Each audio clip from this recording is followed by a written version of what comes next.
Planters Bank was founded in 1946 by farmers and business owners because they needed a community bank that knew them and understood their business. A lot has changed since then, but Merchants and Planters Bank is still employee-owned and operated, and we're still committed to knowing and understanding the needs of every customer we serve. Great rates, fast turnarounds, and experienced local bankers ready to work for you. That's why you should choose Merchants and Planters Bank. Stop at any of our 12 locations or contact us at mnpbank.com.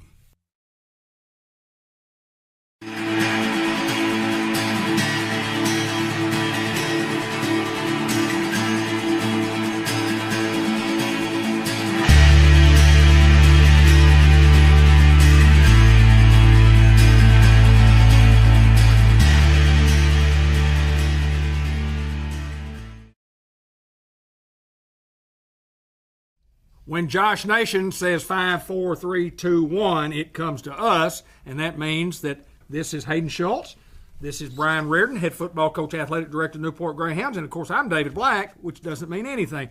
Welcome, my friend. Well, thank you very much. Glad to be back. Hayden, you've been on me a while about getting live, and we've run some programs, but we hadn't been on live. But we've been off for it feels like 6 months. Well, it hadn't been that long, but welcome back, my friend. Good to be back. Coach Reardon, we're going to talk a little Greyhound football here in just a little bit. But first of all, we're going to talk a little college baseball. And Hayden, tell us what you think about the weekend of the Super Regionals. Well, I'll be completely honest with you, David. I didn't get to watch any of the Super Regionals. Well, I know you didn't because I got to watch the first game. I did not get to watch the second game because I had to play softball this weekend. Tell us about the softball weekend. Go ahead, Hey, just we real won. quickly. Oh, y'all didn't win another I one. won it all. I gave myself the MVP trophy. They didn't give one out, but I think it was a clear cut that I got it. It was obvious, I guess. It was Yeah, it's obvious choice. Nothing wrong with that. Guarantee you. But yeah, I got to see the highlight. Slavens got the base hit. Right, yeah. Quick on Brady Slavens. When he comes up to bat, he opens his mouth as wide as he can open it. Why? Your eyes open. To do that? I promise Really? you, I read something on it because I said, he's doing that for something. And then I read on it, he opens his mouth as wide as he can because his eyes open as wide as they will, and then he hits. I have not noticed. Watch Brady Slavens hit. And I watch a lot of their games. You're a big college baseball fan. I am. I love it. I've been to a couple games this year. Every year, a lot of times I get up to about 5 or 6 of them out there. I've been to the Super Regionals several times.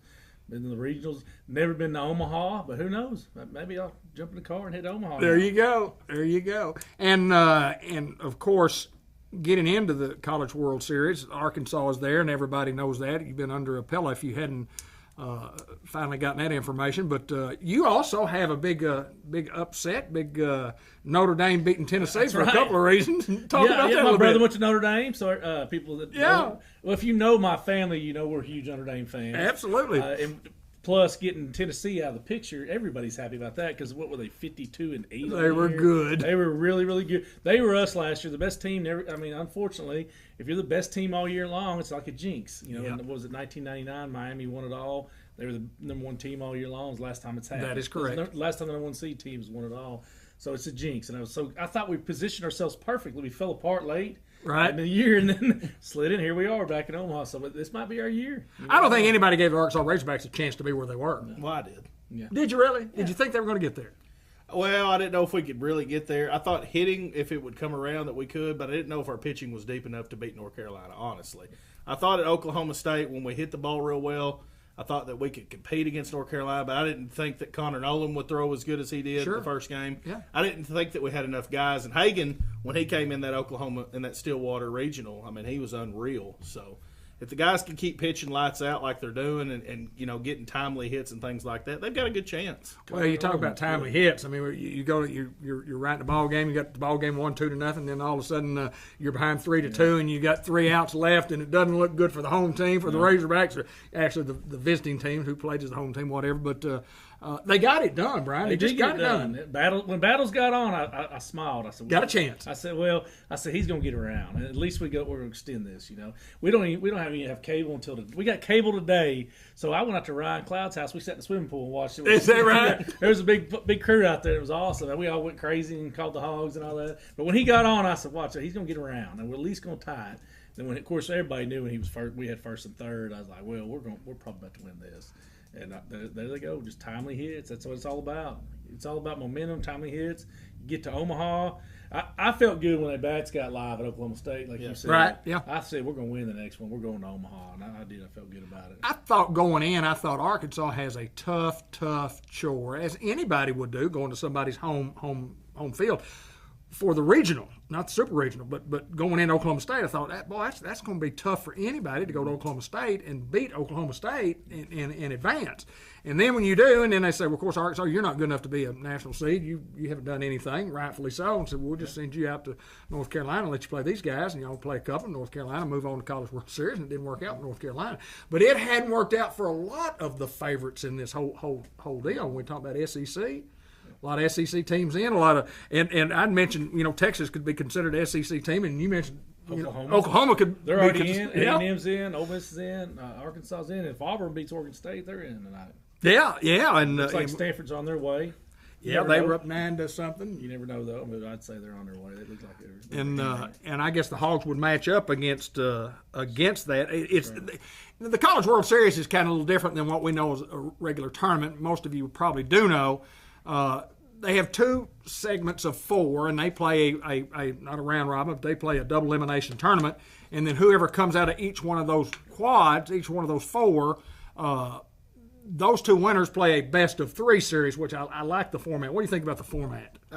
I'm not so sure on the quad, how they set that up. I would more have just a random seeding type draw. I would think so, but I think But I do like how you do get to play a 3-game series because, you know as well as I do. You play somebody once, anybody can win. If you can beat them 2 out of 3, all right, you're better. Probably so. Your thoughts? Yeah, anybody can win one game in baseball. Right. That's why you have to have some kind of series and a double elimination format, because otherwise you're just going to – who has the best pitcher maybe? That might be the answer. You see that a lot in high school baseball.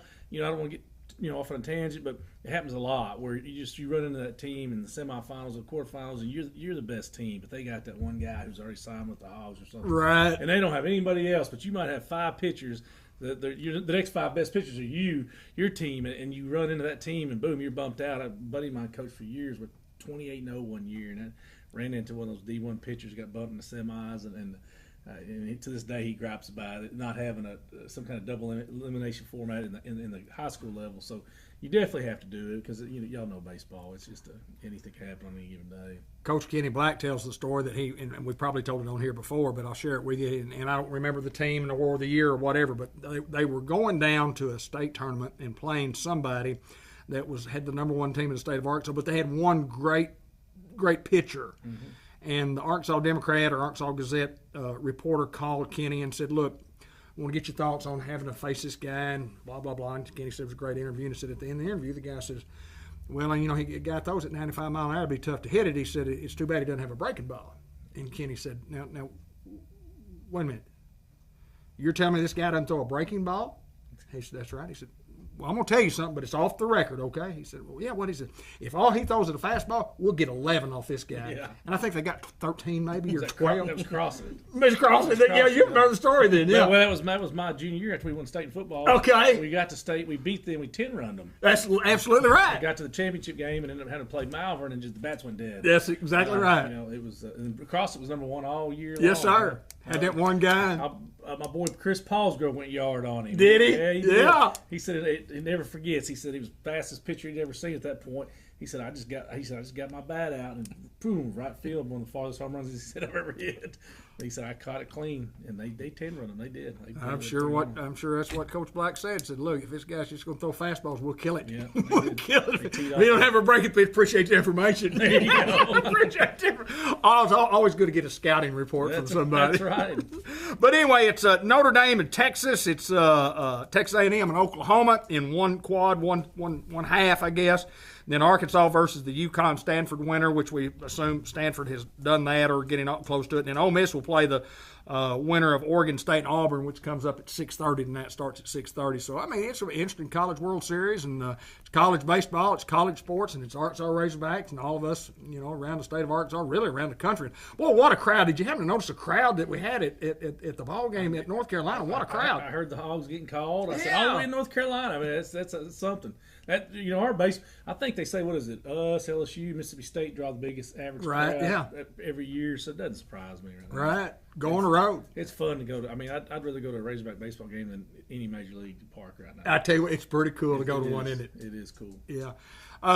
Hayden, I mean, just looking at college baseball, with the Hogs are hot, other teams are hot, obviously. We got a chance to win this thing? Absolutely, David. You like it, huh? Absolutely. If you were playing for them or coaching them, would we have a better chance? That's all I want to know. That's all I want to know, I'll say man. if I was, we would not have a better chance. I'm a football guy. I'm just a baseball fan. Yes, sir. As far as playing, I don't know if I could bring anything to the table that they don't have. Okay. Coaching, You could do it, I think couldn't I you? could bring, I could bring I a little bet you something. could do it, baby. Confidence. I may have to bring him on staff. Yes, sir. I can bring a little He'd something. love it. He'd love it. Nothing wrong with confidence. Oh, we'll let you know about the first and second game, how well we are up in the booth. Yeah, that's right. I can't believe Brandon called that. But anyway, good luck to the Razorbacks, and we're going. We want to talk a little Greyhound football. And first of all, Coach, tell us a little bit about assembling a staff. You've got a staff. Is it complete, number one? And tell us about the guys on the staff, and we'll talk more about what y'all have been doing here. Talk about the staff. Yeah, really close to being assembled. I'm actually in the middle of probably within a day or two of one more hire, so I have to keep that on. Okay. I have to keep that on the down low. I brought in. I think we talked about it last time. I brought in Tim Branham, head coach here 20 years ago. Got a Hall of Fame record possibly. If you look at his overall 27 years as a head coach. He's going to call it plays. He's already loving it. He's enjoying being back. The kids like him. He's 62 years old. He probably don't want to tell anybody that, but he rolls up in a BMW and he's wearing penny loafers. That's exactly right. I was like, and he doesn't look 62, does he? No, he bounces. Everybody he's bouncing around all over the place, coaching up everybody. He's got some swag, which is Yes, he does. This is Newport, so the kids love him. So he's doing a great job. Obviously, I brought back Josh Austin, Newport, another old Newport great. He's was the head coach at Batesville Junior High last year. Been a head coach at the high school level. Loves Newport as much as anybody I've ever met in my life, and was excited to come back. He's going to be the O-line coach and D-line coach, and going to help wherever we can. He's been a great asset. He's just excited. He walks in every day with the biggest smile on his face. He's thanked me way too many times for Right. back. I said thank you for coming back, because that's what I needed. Was you have to have an OC, DC. Right now, probably going to be me, and an O-line coach. To me, they're all equal. If you don't have an O-line guy, man, you're going to have a hard time. So brought him back. We hired a guy named Joseph Morris. He's got some roots here. His wife's from the area. Now he's from Alma, so he knows what football is all about, and he's been a head coach at a couple places. He's going to take over as the head junior high coach. I got another guy we brought in named Samuel Goforth. He's a young guy, 25 years old, played football at Lone Oak, all-state D lineman. So he knows a little bit about football. You like to bring those guys in that have been in the football cultures. That's right. You really do.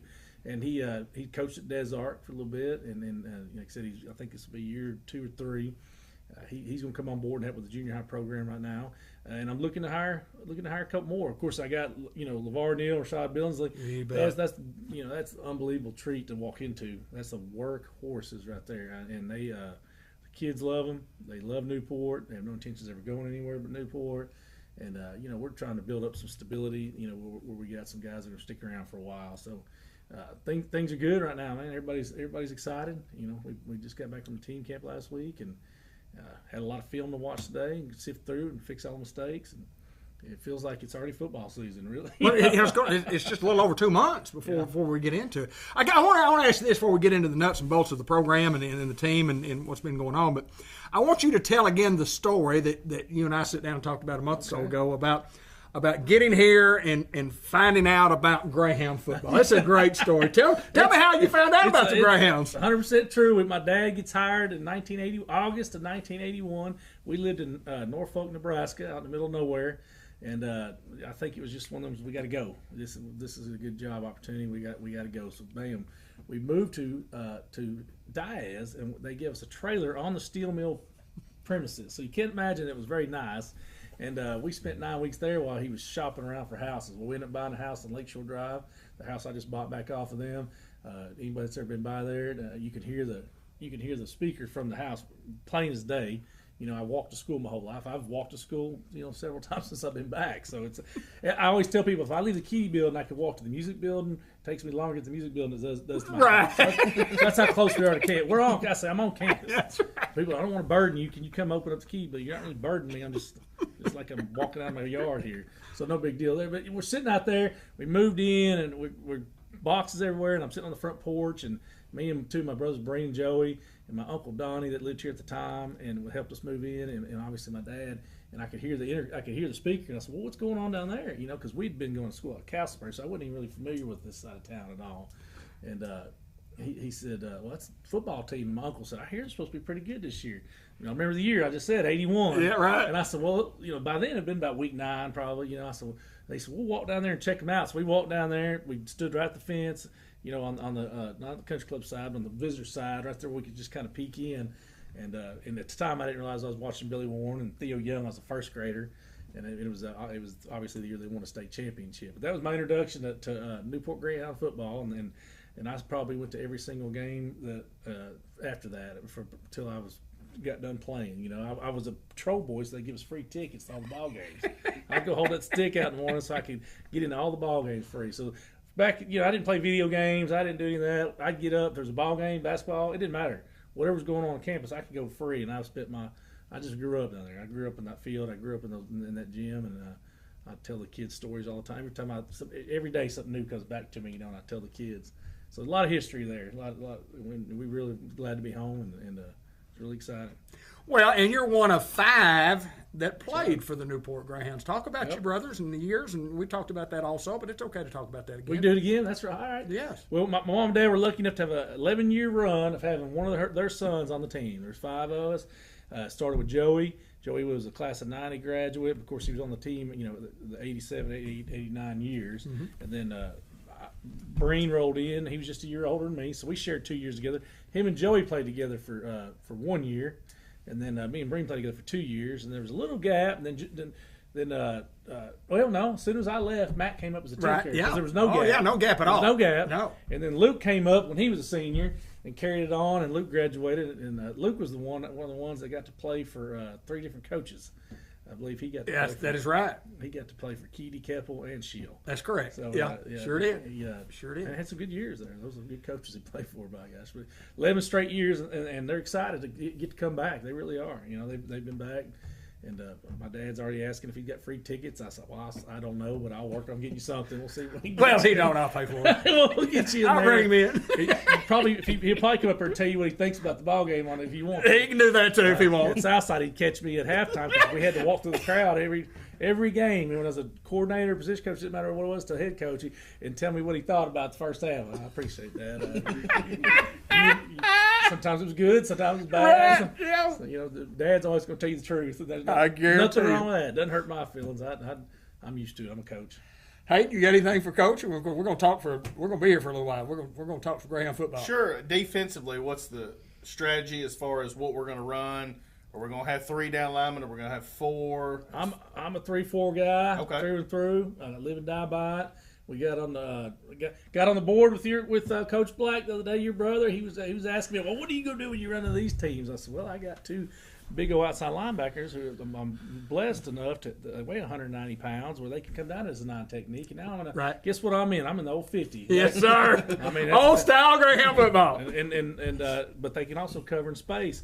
Brendan Curry had a pick 6 the first 2 plays in coverage. And this guy is a legit DN type guy. He's unbelievable, man. I got Jaden Godare right now. Not Jaden. There's Jaden and there's Jeremiah. Jeremiah on the other side.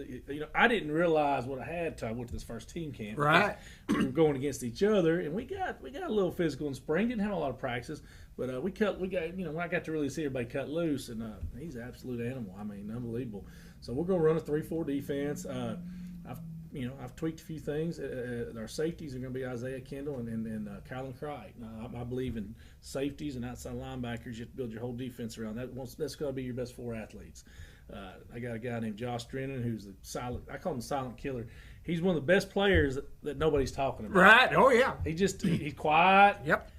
And I've not yet to see him between 7-on-7 practice or team camp see anybody complete a pass his way unless it was a 2-yarder and he come up and tackled immediately underneath.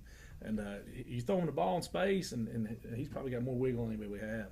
The other corner spot's kind of for maybe up for grabs right now. Dimitri Ditton. It's hard for me to say. Everybody calls him Pootie. Pootie. Just Pootie. Everybody knows Pootie. Okay, Pootie. He's going to fight for that spot. Savario Perez came back. He was out last year. He's going to fight for that spot. And there's a couple other guys over there. Tonio Phillips. It's kind of a battle at that other corner spot right now. My inside linebackers, Karan Spearman's been really surprising me. Really smart guy, understands how to get everybody lined up. He might be that stable piece right there in the middle. And we're still figuring out what we're going to do with C.J. Young because C.J. can do everything. He can play. I'm never going to forget C.J. C.J. can play inside, outside. I told C.J., I said, man, I'd put you as a nose guard. You might have 15 tackles in the game. Don't He'd be a good one. Don't get offended if I put you down one week because I think that center can't block anybody. And he can play safety. He's been playing safety for us right now, but we're still tweaking it. I hate to go too far with all the personnel stuff. I could talk about it all day, but sure. I don't want anybody out there to hear it and think that they're stuck. And I told the kids that, and they know it. They love it. They're getting to play different spots. Really proud of Isaiah Kendall. Everybody would think that if you already had D1 receiver offers that you would just want to kind of coast. Yeah, coast. And he's begging to play defense. So I said, you're going to play defense. And, we left that camp the other day, and all 3 of the coaches on the other side of the ball were just the coaches that I know, Tom Sears, Kenny Simpson, obviously, and Lonnie Robertson from Ball Knob were like, I ain't so sure he's not a D1 safety. I said, I'm pretty sure he is. And people are about to see it. And he'll hit you. As far as closing ground, they thought they were throwing screens on us thinking they were going to pick up 2 yards, and they're losing yards on it. Don't throw it across the middle. Good luck. Good luck. Good luck throwing the ball across the middle. Isaiah's right in the middle. And he's 100% bought into the defense. And Cricht is getting recruited a lot as a corner. And I told him, I said, you're going to play both. I said, but my system, I need 2 really good athletes at safety. And nobody's flinched when I've asked him to make moves and whatnot to fit my personality. And what I know, it's not that it's just the only thing I know how to do is run the defense like that. And that's how we're going to roll. But we've talked to Abel Robinson and one of the better D linemen and his brother Tyler Ridley about you're going to play O-line too. And they have not complained or flinched. And nothing. The work's been a lot of hard work. We spent an hour and a half watching film today, which is hard to do sometimes when you're a kid. You bet. They were there and they stayed attentive, and I'm loving it so far. The work ethic's there. That's probably too long an answer about what I was going to do on defense, but I could go on and on if you really want me to. We got all night. I could actually break down. I probably spend more time with personnel decisions. That's something I've explained to parents in the past. I said you would be shocked how many conversations, how many hours we as a coach staff spend discussing personnel because it's the most important thing. Sure, it's way more important than we are as coaches. It's way more important than anything. Make sure you get your best 11 on the field, and that's what I've told those kids. I said we may tweak 2 or 3 more times this summer, and then we got 4 non-conference games to play with. That's right. Because all that matters is when you get to conference and when you get to playoffs. So got a long way to go, but I feel like we're off to a good start. We'll get off to the offense a little bit because let's talk about the schedule because you mentioned that. We normally don't play 4 non-conference games, and the way the schedule was the last couple of years where we lost the 2 conference games, we didn't get a chance to play those, and it's kind of hard when somebody quits in a new conference right before your season starts and there's nobody to play. So we didn't have to play the last 2 years, That's so right. we lost those 2 games. And we're only in a 17 conference, which gives you 6 games to play in a 7-game slot, so we do have a bye. Yep. But we picked up somebody else to play in the non-conference, and you talk about Osceola, BB, Stuttgart, and Truman, all non-conference. A pretty tough non-conference schedule for anybody. It is. I like it. I love it. Actually, it's going to be good for us. Part of that is you want to put together a tough one. The other part is a lot of people don't want to play. A lot of bigger schools don't want to play down and play a Newport. That's right. Or 5A's a lot of times they're going to play down. They want to make sure they want to chalk that up as a win. Sure. They don't want to play down and bite off Newport and Prescott and Hoxie and Boonville. Those are the powerhouses out there. They don't want to bite them off. So it's hard to get games scheduled. So that's going to be what I like about it is you're going to see a lot of variety. You're going to see Osceola, one of the best 3As, who's going to have a lot of speed. Sure. You're going to see Stuttgart, who I always equate to extreme physicality. You know, you're going to see Truman, who's going to run that under center wing tee, which could be a booger, to say the least. I don't know any other word to say that. There's other words I could use if I wasn't on TV. And they run it well. They do. They run it well, and they're a physical bunch. And then you got BB, a 5A school. They're going to roll in here week 2. They're going to have 75, 80 kids. Right. And, and they're well coached.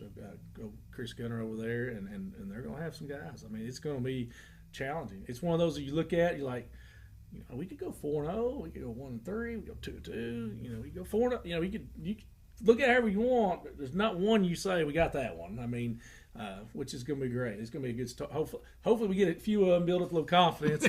I know what Stuttgart's got. I'm real familiar with them. I'm real familiar with Truman because we played them over at Southside. Stuttgart, I've been playing since in 2010. Always pretty good. Always good. good. Athletes. Even when they're down, they're never going to be bad. So. I'm looking forward to it. But then that'll get you into the conference play. By then, you've run a gauntlet, and you're going to figure a whole lot out. So there could be some pluses to it. And I kind of don't mind the bye week. Is it week 7? Week 7. It's a good spot. So 7, 8, 9. You might be dinged up by then, and then you kind of get a little refresher, and then finish strong. And hopefully you finish strong, roll into the playoffs, and make a run. I mean, that's the goal. Yeah, and you start conference play.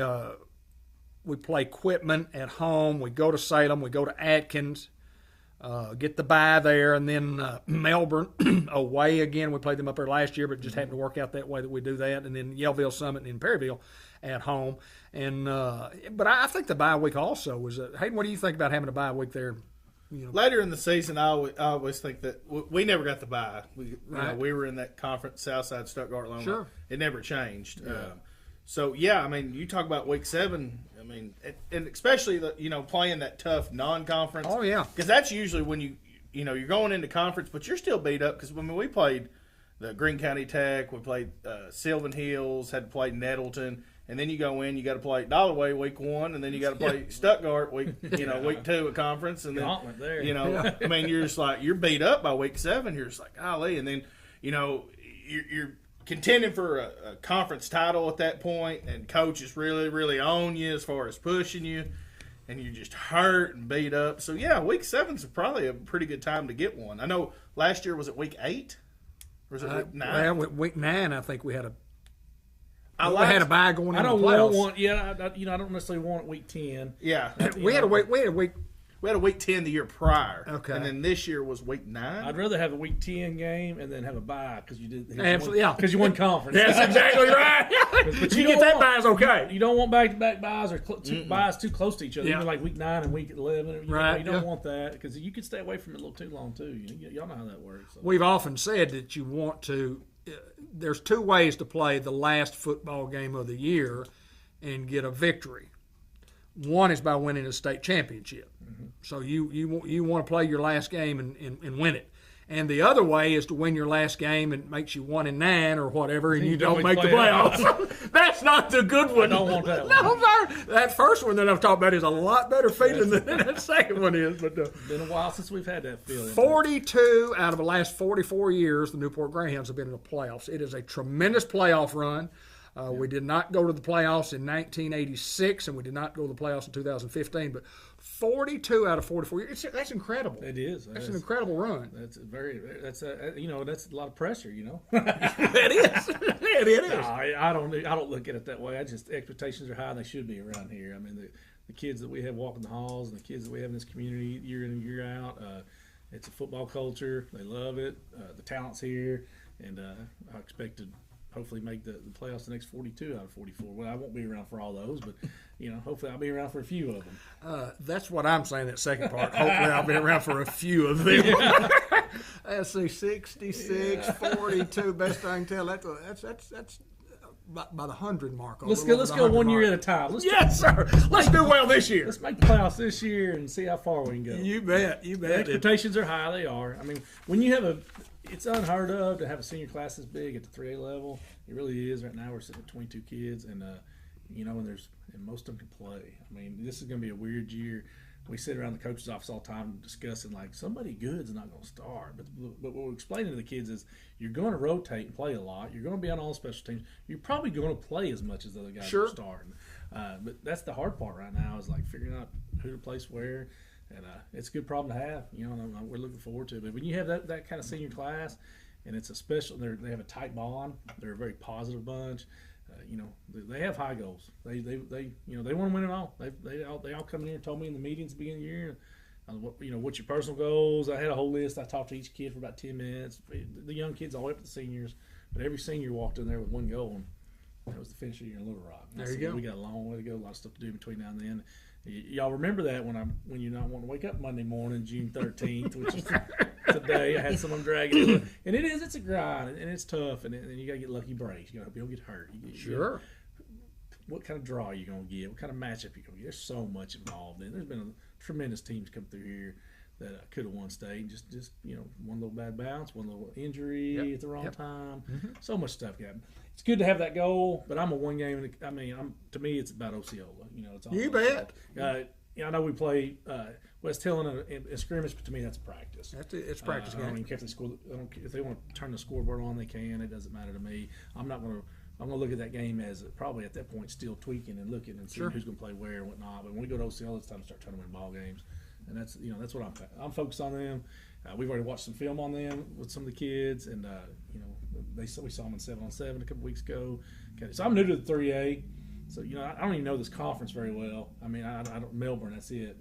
Us either. I haven't seen any of these teams in my career except for Melbourne. Well, we saw Yellville 10, 15 years ago, and never seen Perryville. We saw Yellville in the playoffs 4 or 5 years ago. Well, yeah. I'm talking about it being a conference game. It was a 62-0 route. Yeah. Well. And but you never know. I mean, I don't know. You never know. I've called coaches and asked them. I was like, I don't. And we've seen Salem. We played Salem. Salem they were in the conference last year. Absolutely, and real competitive with us. They have some size and some tough guys. I think that a lot of this conference, it's going to be that. You're going to see some size. You're going to see some big backs. You're not going to see any flashiness as far as the athletes that we have. Kind of what I'm thinking, because I'm South. I'm figuring it's going to be kind of some 3A versions of a South Side Batesville type kids. You're right. Is what I'm guessing. But I have seen Salem at team camps and a couple of, just throughout the years, and I'll say they were always physical and scrappy. I mean, get after it. But again, the team camps, what you do with those compared to a real game, you can't correlate them. So, I'm kind of flying blind to this conference. By the time we get to, we'll have film on them. We'll have all that going on. But right now, I'm going to worry about Osceola. Tell us a little bit about offensively and Coach Branham and what he kind of has in store. We don't have to give away any secrets, but he's a guy that likes to run the football. No, there's no secrets. We're going basically it's like a hybrid wing tee. Do it as a shotgun. He's going to run power. We're going to run buck. And we're going to do the double handoff. Everybody's got a different name for it. We call it axe over South Side. He calls it 86 or something here. Everybody's got their own names for it. But that's the thing is everybody knows we got some receivers. We got a D1 guy. We got another guy that a lot of people think's a D1 guy. Probably get more recruited as a corner. And then I mentioned Josh Drennan earlier, who I think is as good as both of them. I mean, so we got guys to throw the ball to. We have 3 quarterbacks right now repping: DJ Marshall, Dylan Braxton, and Pooty, the world famous Pooty. And all 3 of them can play. I mean, you got 3 quarterbacks right now on staff that have played in a high school football. Oh yeah, right, absolutely. Took a high school absolutely. Snap. That's high level too. Yeah. Pooty, so we had to have Pooty last year at Prescott. We can sling it around. But we focused the other day. I talked about it off camera a little bit on the running game on purpose because we want to win a championship. Conference championship would be your first step, and to win big games, at some point you have to grind the football. Mm-hmm. I've never seen a championship team that couldn't run the football at will. Right. That didn't dominate the trenches, and the mentality right now is focused 100% on that. There was times at the camp the other day that we just let's receivers go get your touchdown. And they understood it, and when I watched film today and we explained that to them, we were like, you guys, we could have done that all day, but we need to work on what our weakness is right now. So again, they're all bought in, so that's good. There's not selfishness rolling around. And Brandon's and he's very detail oriented, very detailed, and coaching every single position. And you got Coach Austin right down there with the O line. It's going to, I think people are going to be surprised what they see out of us this year. I think they're going to expect us to come out and throw it 50 times a game. Now, if that's what's there, we're gonna throw it. If I that's went what- back yeah. and watched some of Coach Brandon's films calling plays at Newport and at Mark Tree, and I saw a game where he threw it 30 times because that was there. Sure. It's Mark, a good offensive coordinator. Just find what's there. So we may do that occasionally, and that's okay. But you got to be able to run the ball. You have to be able to fall back. What happens if you roll out in the semifinals? You get lucky enough to make that kind of run, and it's pouring rain, and then your passing just is gone. It's Right. Yeah. You cannot throw it. You have to run between tackles. You have to grind it out, and maybe win one of those 14 to 13 type games. So you got to be prepared for all that. And we're looking at the big picture, all the way through the season. So. Glad to have him on board. What I've seen from him so far, he's very capable. And I knew he was before I brought him in, but I'm actually been overly impressed. Awesome. So far. The kids like him. They're buying into everything, and I'm just ready to see what we look like. That first game is a long way off, but I'm gonna enjoy the summer. Summer's fun. Go out and hit the golf ball a little bit, and still get to know the kids and all that. But I'm looking forward to seeing what we look like. I coached in 1978, 79, and 80 in Harrisburg, and I thought so much of Tim Branham, who was in college at the time, that we asked him to come be on our staff. So just come, bring your offensive mind and help us. Yeah. We need your help. I mean, he was a kid. He was, not 20 years old, and he said, I'll be more than happy to. And then they hired Tim and fired you. Well, Best move they made. Yeah, it's a great move. Yeah, hey, absolutely. I mean, he coached at Harrisburg. He sure did, and Tim had some great football teams at Harrisburg, and he'd been Paragould on a couple of occasions. But he's a great coach. He's a great individual. He's a good Christian man. He was like you say, 62 years old, and goes back a long way. But if you see him, you go, well, he's not 62 because he looks like he's in great shape, and Tim stays in good shape, and I guarantee you, he's a great person, and he'll be a great fit for our kids. Very great fit. I was going to ask you this: when you talk about offensive and you talk about running the football, we've got guys that can play on the perimeter, the wideouts, who are very capable and will buy in and have bought in. They got to be able to block. That's right. They got to be able to block, and we've got kids that can do that. Oh, absolutely. And that's been a big point of emphasis, obviously, because we've told them, and it's true. With the system we run, if we start averaging 5, 6, 7, 8 yards a carry, guess what? When we do get to throw the ball, you're going to be wide open. That's right. You're going to be wide open, and these aren't going to be just 7-yard gains. You're going to be dancing in the end zone and loving live. So receivers, they're the prima donnas these days at all levels. And hey, who could blame them? Scoring touchdowns is fun. They are fun, aren't they? I wish I scored more, but I was lucky enough to score for you. But we've told them that, though. You have to block, and you have to set up the run. We have to establish the run in order to be a complete team. And everybody understands that's been the preaching of it. So they're willing to do it. Right now, I'd say if we were going to pick our top running back, CJ, who I mentioned is play anywhere on defense, probably our top guy hitting up in there. But we're going to rotate a handful of them. Antonio Phillips, Bubba, who I played ball with, Bubba's son. Who I played with his daddy, Bubba's daddy. Yeah, we got all kinds of. There you go. I played with his daddy in 1972. He's defensive end and tight end on our football team to play for a state championship. As physical as Bubba was, Bubba would hit you down. Bubba could have been as good a linebacker if we'd ever had too. Tommy had never played before. His first year he'd ever played, and but he came, and we'd integrated schools in 1970, and Tommy got there when he was a sophomore, didn't play as a junior, but came out as a senior, and ended up being a tight end defensive end for us, and was a critical piece to our defense and our offense. Yeah, and he could play. He knew how to play because he just physical. He loved it too. He loved it. Well, it carried on down to Tonio. He's a very physical player, very instinctive player, really good defense player too. He's going to be one of those ones fighting for a spot, and if he doesn't get one, he's going to play just as much as the starters do. You bet. The ball. But he'll be toting that rock for us too. Jalen Pollard's going to be seeing some of the ball. We might put Crichton in the backfield a little bit right now.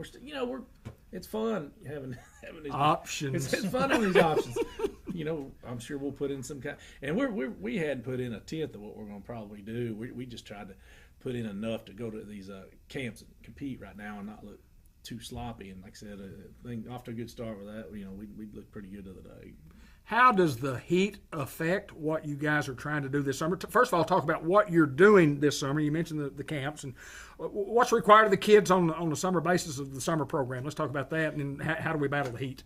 Well, our schedule for the summers are Monday through Thursday. We go from 7 to 9. So don't get me wrong, this morning it was still hot. Right. And we didn't even go outside. We just stayed inside because we watched film. It was a film day. No, the next 2 days we'll go outside. So so we'll live till 7, about 8. And then the next hour we'll do football. One day we may do offense. One day we'll do defense. And so it is going to be hot, but we're not out there at 1 or 2 o'clock. We got to protect these kids and whatnot. But also you got to get acclimated to it because at some point in August we'll be practicing at 3 o'clock. So now the camps we do are generally in the mornings also. We've been doing 9 to 11. This Thursday, I try to do 1 camp a week. Mm-hmm. You can do 8 camps during the summer. It counts 7-on-7 or team padded camps. A lot of team 7-on-7s were real popular until these padded camps started, kicking off. Right. And now the 7-on-7s are fading because you get so much more out of the padded camps. They're very controlled. If I show you film on them, sometimes they get a little physical. Don't get me wrong, but they're very controlled. You generally keep the kids up. We try not to, which can cause bad habits sometimes for your back end because you're always trying to tell people to stay off the knees. Nobody wants to see your kid or anybody's kid have a major injury in the middle of the summer in a camp. We're trying to get better. The coaches, we come together and we talk before these camps. And we actually we asked, hey, won't you run this against me? Because this is our weakness. I want to see how we respond. So it's a little more of a collaboration type practices. Do they get heated? Absolutely. Are they fun? I love them. The kids do too. But we try to do one of those a week. So you try to get 4 in before dead period, 4 in after. Now, I don't know that I'll always do that many because normally I probably do more like 4 to 6. But we're just not established right now with my system and Coach Brandon's system. At Southside, we've been running the same system for a decade. Sure. Offensively and defensively. Sure. So, I mean, even our practices right now, I tell the kids, sorry, man, we're going. I said 7 to 8:30, and it's more like 7 to 9:30 and 10 some days. So that won't continue, but we got to install, and after that, we'll cut down. Hopefully in July we'll cut down that time a little bit, and then in August it's going to kick off real football. Sure. August 1st, just like it's been for 100 years. That's when, boom, full pads. You don't have to. I think can't do 2 days anymore, but I think we'll go from 8 to 11. Still try to beat the heat, but still you gotta get used to it. And then right when school starts, usually before school starts, you might start working in some afternoon practices.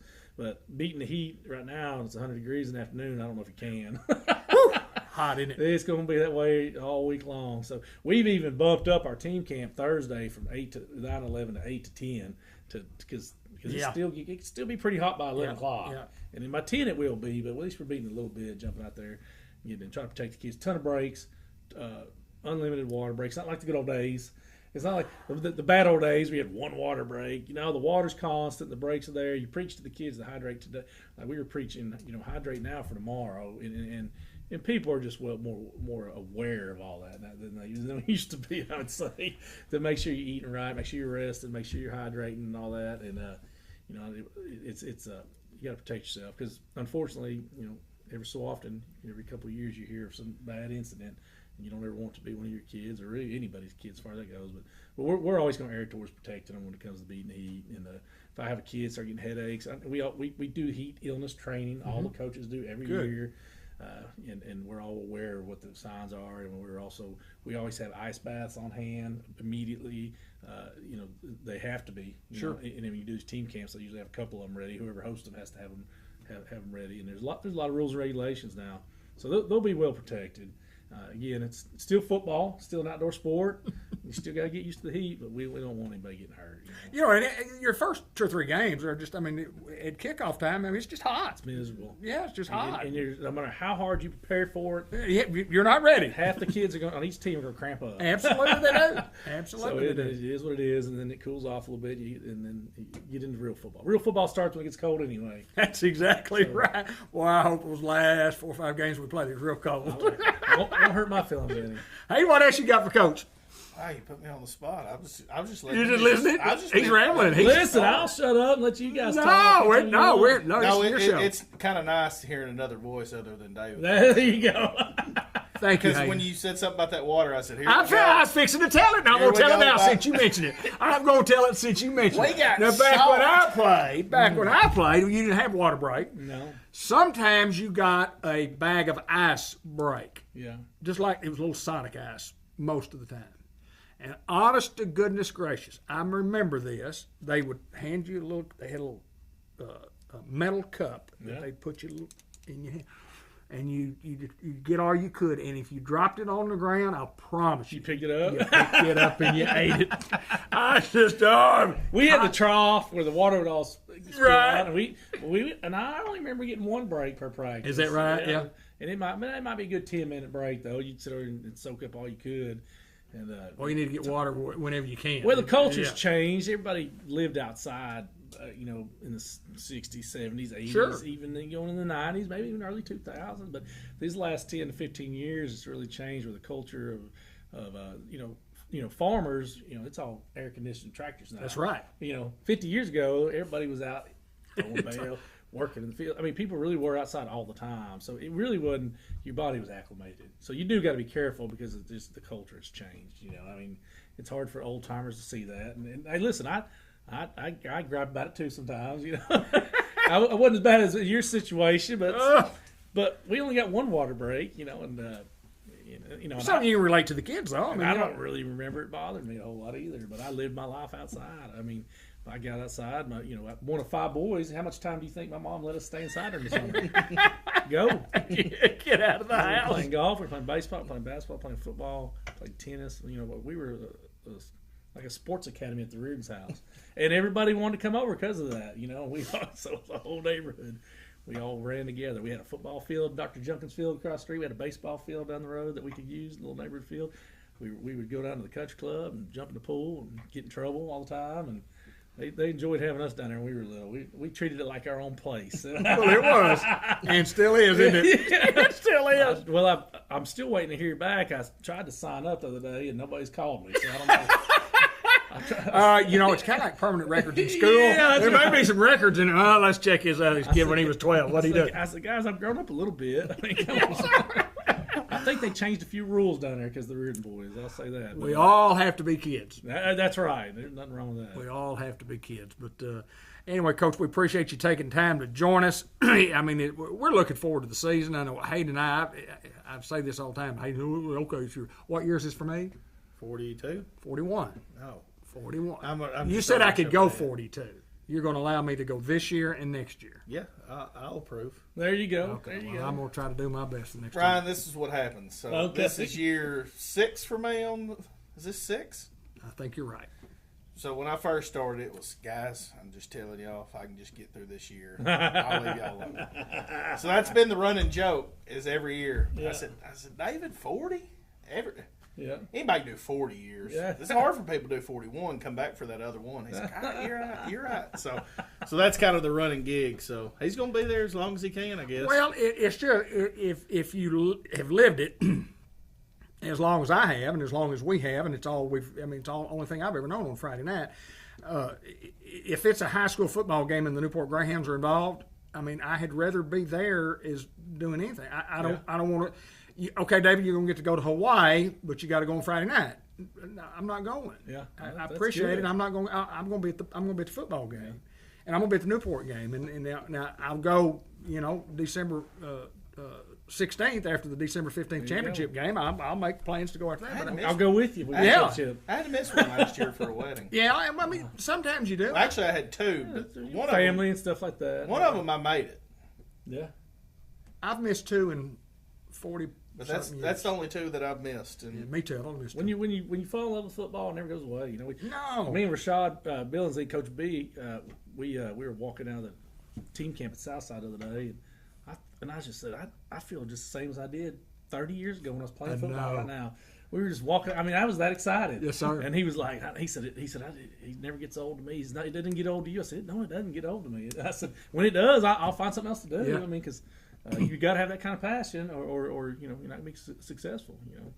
So I love it. Hayden has that. I mean, he's a Greyhound at heart. Josh Nation is one of the best supporters that we have, and this is obviously hometown hero. That's hometown hero. That's right, Josh Nation, and we love being a part of. We really appreciate the Newport School District for allowing us to continue to be a part of such a great tradition. That Bud Black was forever the voice of the Greyhounds and radio and TV, and we've been doing TV for a long time, and Facebook Live has been able, with the live streaming, allowed our Greyhound fans from around the world to be involved in our games. And we get people, I've got a friend who watches a game. We have a lot of people that watch the games after the fact. Yeah. We have a lot of people that watch the sports show after the fact. And I mean, what a great pleasure to be a part of it. And we're looking forward to it, man. We appreciate y'all. I mean, you guys are showcasing these kids and getting the program. That's what it's all about. And it shocked me how many people around the country that are ex-Greyhounds that still follow the program. Oh, absolutely, they do. Until I came back, I didn't realize that. Yeah,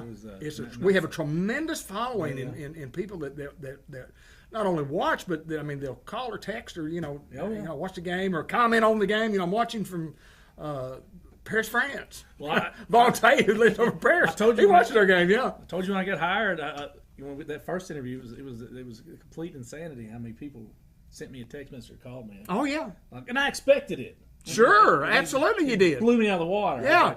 And my wife one night I sat there for hours. I said, I'm responding to every one of them. There you go. And she was like, are you I said, I'm responding to every one of them. There you go. Some of them I don't even know who you are, but well, I knew who they were, but I just hadn't talked to somebody in 15 years. I didn't have a number. Right, yeah. So, but I'd always say, I know I probably know who this is, but who they tell me, I got you back on my phone. Please come watch the Greyhounds. Absolutely. Come watch them live. If you can. If you live close enough, come watch them live. So I think the fans will continue to support and be there. Friday night, they will continue to go on the road and have big fans. And I do know this. It's a pleasure to be a part of it. It's a pleasure to have you back in Newport, Arkansas. And I said this on our last interview. I'll never forget that last ball game that Luke played in. And I said, it's the last ball game I'll ever call that's got a Reardon involved in it. And what's wrong with it? About 5 years ago. A long time ago. 1997. I'd only been in about 20 years at that time. About 25 years ago. You don't call the games now. I at least carry the equipment some, don't I? There you go. Josh, he carry the equipment? Huh? No, you're not. What do I do? You get got to be a CEO. You know what? You got to be. You get somebody got to be the boss. Yeah. To the place. There you go. Oh, without any air conditioning. This is a story. That's the start. This is an interesting story. I've told this before, and I might have told you the last time. When I started in this business with Bud Black, I was 13 years old. He was 19. He'd been in it since he was 13. But I was the gopher, and what I got to do was sit there and if he's broadcasting a Summer American Legion baseball game or he happened to be doing Greyhound basketball or something, he said, run down the concession stand, get me a Coke, popcorn, blah, blah, blah. I was the gopher. I went and got everything. I obviously couldn't drive, so I paid my dues. I worked behind him and let other guys do play-by-play, and I really missed doing play-by-play. But anyway, I have gone from the mountaintop of being the voice of the Greyhounds from all the way down here to the lowest level you could get in this world of being the gopher. There you go. I'm all the way back. You back around? To being the gopher again. Hayden said, go give me a hot dog, please. Yeah. That's awesome. Right, true or false? You got to leave the talent. Yeah, you got to leave the talent there. Now, your brother did a heck of a job, Bud Black, and I still listen to some of those old ones. And isn't that pretty cool? Oh yeah. Yeah. He was awesome. He was a good one. Everybody missed him, and yeah. I mean we'll take second best. That's exactly right. I guarantee you. Second best, okay, as long as I'm behind him. Right. Have you got to hear the intro? Has he got to hear that yet? I've got it, and as a matter of fact, I was going to give it to his wife tomorrow when we visit tomorrow and say, here that is. You'll enjoy that. It was something that we did, was it last year? 2 years ago. Or was it 2 years ago? It's an intro that we use at our games when the kids are coming out. Okay. It's got Bud in there. It's got some calls from David and Randy Klepetchkin, some stuff. Hayden, blast from the past. Oh yeah, you'll hear some names you hadn't heard. That's awesome. But we don't have anything for the last 3 or 4 or 5 years. But it's old stuff. But it's still. I remember the folks from Harding last year just saying, oh, yeah. That's the most incredible thing I've ever heard. Said, who were all those guys? I said, well, Hayden's did that call, and I did a couple of them. My brother did some, and they were impressed. The head coach came up there and said he had goosebumps listening to it. He said, I'm not even from here. There's a lot of history here. There's a lot of good football players come through here. Lots of them. It's unbelievable. That's why we're going to try to highlight them in that media guide. That's something that we'll get out later on. But I'll throw a plug right now. There you go. Absolutely. We're doing a media guide. It's almost more like a magazine. The graphics are awesome. The seniors all get a profile page. We'll sell ads to the community. All the proceeds go towards paying for it. All the seniors get a free one. Then we'll sell those for $5 a piece at the gate. And and we want to all that money goes back to the kids in the Absolutely. football program. But we want to do some history in there. We talked Yeah. about that's why I'm gonna meet my wife, and I told her you're the first name that popped up. Yeah. I know a fair share myself. You know, I consider myself a little bit of a historian, but of the Greyhounds. But I told her, I said, no, you know, David Black's going to know more than I do, so you might want to get with him on some of that. So each year we might do a little portion of some historical stuff. You know, go back to we're just brainstorming at this point. Sure, Greyhound greats. You know, do a profile on Theo Young, and, Sure. Steve Rucker. You know, unfortunately he passed away already. You know, Billy Warren. You know, those are the guys I looked up to growing up. Absolutely. And there's been a bunch after that I know. You know, the guys I played with, and some of the guys you played with, and still been some great team. I mean, just it hadn't stopped. Hopefully we keep that going. But that's something we're going to get out this summer. So anybody that's interested can contact my wife or me or anybody on the Booster Club. Lauren Sampson's going to help run it. We'll throw her name out there. There you go. She's Lauren going does to a great job. She's going to help do it. But it's neat. I've already showed the kids some examples of what I did in the past at Southside. They're loving it. You know. So it's going to kind of be like our own Hootens. It is. That's exactly right. Okay. Exactly Awesome. right. And it's a lot of work, you know, but my wife does it all. And and then Lauren Sampson doesn't know what she just got into, but she's going to help. But she's a worker. She got a lot of the Booster Club girls. You know, there's a lot of people around here that want to help. It's unbelievable. Tara Salinas is probably going to be involved a little bit, and Amy Norris, and a lot of people have just been flocking to me wanting to help. And Absolutely. I will take your help, and we will let you be part of this. And I want everybody to be part of it. You know, Sure. And it's a community. It's special. It's a culture. I've said it all my life. Yeah. It's just special. As a kid growing up, and when I looked at those guys, I'll tell you about that shirt sometime, and where we honored the 1968 team, and just I mean, it's guy's name at the top of that. But anyway, it's Mike story. Brand. Well, it was Mike Brand's group, yes. Yeah, that's what I thought. Roger and Mike. Roger was a senior. 1968 was the last Newport baseball game. We beat them 46-0 to cap off a 10-0 season. Yeah. And we honored them, obviously 3 years ago now, or 4 years ago, I guess. And had a lot of the guys came back. There were like 80% of them that came back. That and I want to do more of that in the future. And You got that many people to come back. oh yeah, it was just amazing. It's just amazing. Well, that's good that means we're still alive, huh? A lot of them. Hey, well, listen, I mean, there were some great ones in there.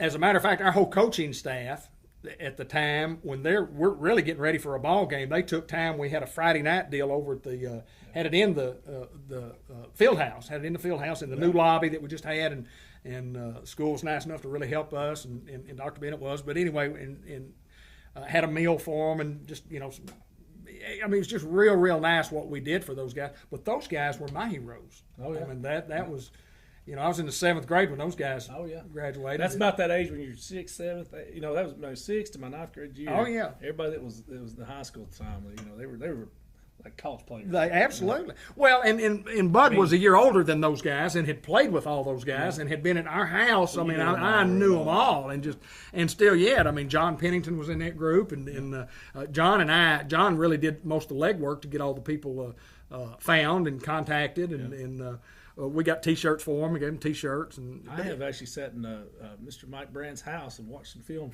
from his house. Is that right? Yes, sir. Oh, yeah. I tell you what, they could play defensively. Tony Blaylock was their starter. Yeah. I'm telling you, I know some history too. And Yes, sir. Blaylock and Jim Reed Holden. And I was glued to it. Yes, every sir. single play, and every minute for a couple hours go by. Next thing you know, I'm not bothering you, am I? No, sir.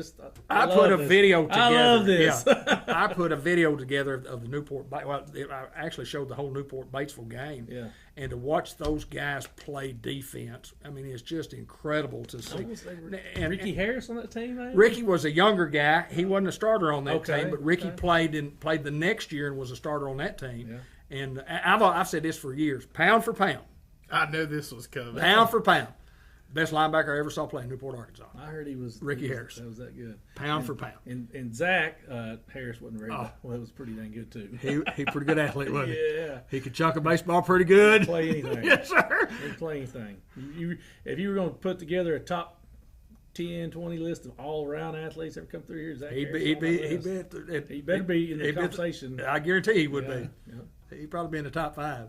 Blaylock, Holden, and I mean they played that year and then the next year too, and Mike did too. Mike was a junior on that team, and Kearney and Jim Reed were They were juniors. They came back and they went 10-1 the next year. And lost. I guess Roger Brand would have been on. Roger was a senior on that team, absolutely. Yeah, Roger was. Brands could play. There's a lot of brands that could lose. Synonymous in Greyhound football. I mean, Rodney was an all-state center here. Went on to be an All-American at the University of Arkansas in 1969. Played the game of the century. Captain in Fayetteville, Arkansas, the day that Richard Nixon was there, December 5th, 1969. Oh, my gosh. It was a long time ago. Yeah. December I knew 6th, maybe. he was December 6th. All-American up there. Yeah. Got his picture when you walk through the stadium up there. Yeah. I've got a program that shows. Now, Rodney was a big guy. He beat 1969, 6'2", 218. Really? All-American center in Arkansas. 6'2", 218. Yes, sir. That's crazy how much times have changed. That's a linebacker now in the SEC. You have not even a linebacker. A safety. Yeah. That's a safety. That's a safety. Yeah, that's a free safety, not a strong safety. Guy can play free safety. Times have changed for sure. They have that. Josh, let's end. We're going to do the Two Chicks Florist birthday report and an ending video. But before we get to that, let's do the Sports Unleashed Bank of England and the Subway and Unity report. Coach, appreciate you taking time to join us. Hayden, welcome back. Well, Yes, sir. good to see you, man. Good to see you. It's Greyhound football. We'll do this again in the near future and bring some kids in. Sound good? I would love to. There's a lot of good seniors that would love to come in here and enjoy this. And as always, we'll say, Go Hounds.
More birthday report. We thank those folks for sponsoring the birthday report each and every week here on Sports Unleashed. Brian Norris, Lisa Davis Wood with birthdays today, as also Catherine Hodo Hopkins has a birthday. Thomas Crossland, Mary Julian Scoggins Young has a birthday today. Happy birthday to all of you. And then tomorrow, Zach Chrysler has a birthday. Greta Phelps, Jamie Huey, and Garrett Montgomery. And then later on in the week, Joe Peters, Hunter Tubbs, David Couch has a birthday. Leon Nicholson with a birthday. Camille Cannard has a birthday later this week. Renee Bollinger Brown has a birthday on Wednesday, as does Jackson Gates. Thursday's birthdays include Betsy Watson. Susan Simmons has a birthday on Thursday, as does Debbie Baumgartner-Price. Shira Johnson also with a birthday on Thursday. Naomi Walker, happy birthday to Miss Naomi. She has a birthday on Friday, as does Erin Combs and Marion Ratliff. Saturday's birthdays included are Catherine Ward, Julia Davenport with a birthday on Saturday, as does Stacy Krotz and Chase Prince, birthdays on Saturday. Delana Epperson also with a birthday on Saturday. And then on Sunday, Chris Reynolds with a birthday, Stacy Allen, Brett Howard Bennett with a birthday on Sunday. Happy birthday to everyone from Two Chicks Florist and More. If we missed your birthday, happy birthday and a special day to you too. Two Chicks Florist and More birthday report on Sports Unleashed. Take this opportunity to thank all of our sponsors on Cable 15 TV, Facebook Live, Sports Unleashed. And that list is long, and we certainly appreciate all of them, or we wouldn't be able to put these programs together. Included in that list is C&M Ag Depot at 2900 Highway 367 North. Farm supplies, hardware, clothing store, power tools, you name it. Before you shop out of town, come see us at C&M Ag Depot. Dias Scrap Metal, buying cars, iron, copper, cans, brass, steel, stainless, electric motors. They buy everything and they pay in real money. Give them a call at 523-3858 for more information. Fletcher Land Surveying. Before you build that fence, make sure you have accurate boundaries. If you don't, you might mess up and have to tear it down. Give Kenny a call at 523-5625. Other sponsors include Fathead Pizza. That's one word and it's all caps. And it's the Hembry Brothers, Joey and Marcus. Great pizza, fresh, hot sandwiches, and the salad supreme that's second to none. You can call your order in at 870-201-1313. They'll have it ready to go. It'll be piping hot when you pick it up. Delta Trailer, been involved for 50 plus years right here in Newport, Arkansas. Dale Lee started this business many years ago in his backyard, and just built one trailer, and then one trailer went to two trailers, and then the third trailer, and then pretty soon it's a multi-trailer business, sending trailers all across the United States and Canada. These guys do it right, and let me tell you, there's no better family in Jackson County than the Eves family. And then also Temp Pro. If you need that air conditioner check, Sam and John Laster are the guys. Give them a call at 501-827-3213. And the White River Health System has the care you need when you need it in Newport and Batesville. In Newport, Dr. Randall Hunt, Dr. Nicole Walson, and APRN Marlo Hargrave for your primary care needs at the Newport Diagnostic Medical Clinic. You can give them a call at 512-2500 for an appointment. Until next time, everybody, this is David Black for Cable 15 TV and Sports Unleashed. Thank you. See you next week.